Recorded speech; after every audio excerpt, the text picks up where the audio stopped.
And some people would accuse Israel of wanting to ethnically cleanse. Some people in the Israeli government are saying, again, it's all over the place, right? You have opinions all over. In your opinion, what would a good outcome 5 years from now be, and how does one respond to the claims of ethnic cleansing? So ethnic cleansing, the idea, presumably, that population movement is equivalent to ethnic cleansing. I think ethnic cleansing is a term that's been fairly recently coined to describe population movement during war. And the reality is that's been ongoing for literally all of human history. The idea that Israel is, quote unquote, forcing people out of the Gaza Strip, that is not the stated policy of the Israeli government. The idea is if people want to leave, they can, but they're not being forced to leave.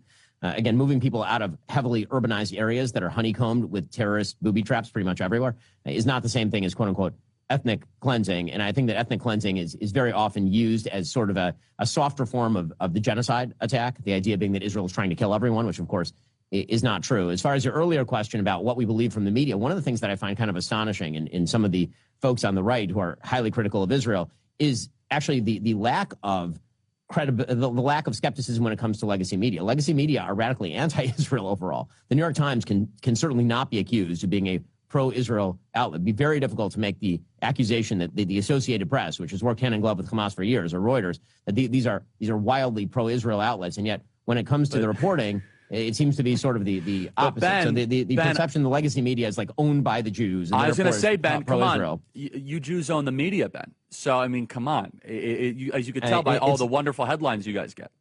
Well, I mean, dude, the accusation that we own the media has not prevented, the Daily Wire from employing people who radically disagree with me on all of these matters. I mean, I don't agree with Matt Walsh on foreign policy. Matt obviously is a major host over at Daily Wire, and that's just my shop. And I'm overtly pro-Israel. Right? I mean, I'm not making any bones about this. I'm a Jew and I'm a Zionist. I'm not going to pretend that to say otherwise would be absolutely silly. To suggest that some sort of atheistic Jewish person by birth who does not care about Judaism or Israel owning the New York Times means the New York Times is pro-Israel is to ignore literally every bit of coverage they have ever done for my entire lifetime.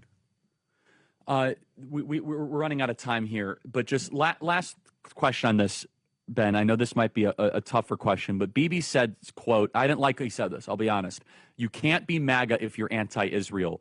I don't like it for a couple reasons. How did you analyze that statement from Bibi? I mean, and I think that there is the ungenerous way of interpreting that and then the generous way of interpreting that. So the ungenerous way is to suggest that you have to hold a particular position on every Israeli governmental activity in order to be MAGA. Which, of course, is not true. I mean, you can disagree from the right or from the left with Bibi's policies, and you can still be plenty MAGA. I think the idea that Bibi is putting out there is that if you are taking Hamas's side against Israel in a conflict, it is very difficult to align that with the stated positions of the Trump administration or what President Trump himself is doing right now.